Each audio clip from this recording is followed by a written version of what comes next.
고 이선균 방지법을 만들기 위해 문화예술인 연대회의가 결성되었습니다. 이 성명서는 이선균 배우의 죽음을 마주하며 수사당국의 진상규명과 언론의 자정 노력, 문화예술인의 인권보호를 요구하고 있습니다.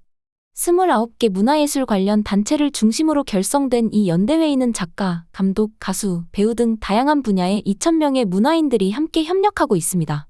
성명서는 이선균 방지법 제정을 위한 노력을 약속하며 불법적 수사 관행과 황색 저널리즘에 대한 대응을 강조했어요. 문화예술인 연대회의는 3가지 주요 요구를 제시했어요.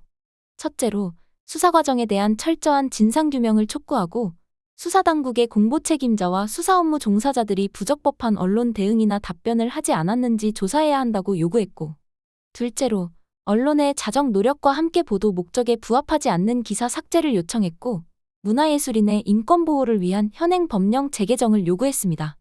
마지막으로, 이번 사건을 계기로 이선균 방지법을 제정하기 위한 노력을 약속하며 문화예술계 전반에서 함께 도울 수 있는 연대회의를 구체화하도록 했어요. 봉준호 감독님은 이선균의 경찰 조사를 둘러싼 진상규명을 요구했습니다. 그는 고인의 수사에 관한 내부 정보가 누출된 시점부터 사망에 이르기까지의 기간 동안 경찰의 수사 보안에 문제가 없었는지 철저히 조사해야 한다고 했어요. 또한 공보 책임자가 부적법한 언론 대응을 하지 않았는지, 개별적으로 언론과 접촉한 경우 부적법한 답변을 한 사실은 없는지 조사해야 한다고 강조했습니다. 배우 김희성님은 이선균의 수사 과정에서 언론과 미디어에 노출된 것에 대해 안타까움을 표했습니다.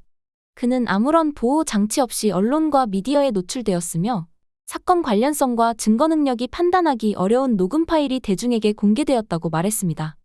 봉준호 감독님과 마찬가지로 김희성님도 수사의 진실성과 공보 책임자의 부적법한 대응 여부를 조사하고 정밀감정 결과의 공개와 이선균의 증언과 일치하지 않는 보도 내용에 대해 밝혀야 한다고 요구했어요.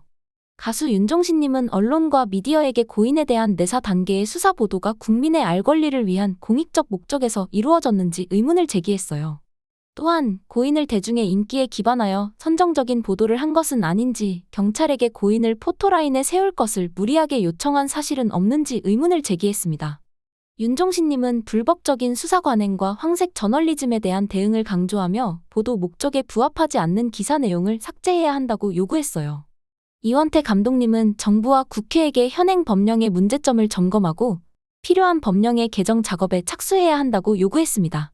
특히 형사사건 공개금지와 수사에 관한 인권보호를 위한 현행 법령에 대한 개선이 필요하다고 강조했어요.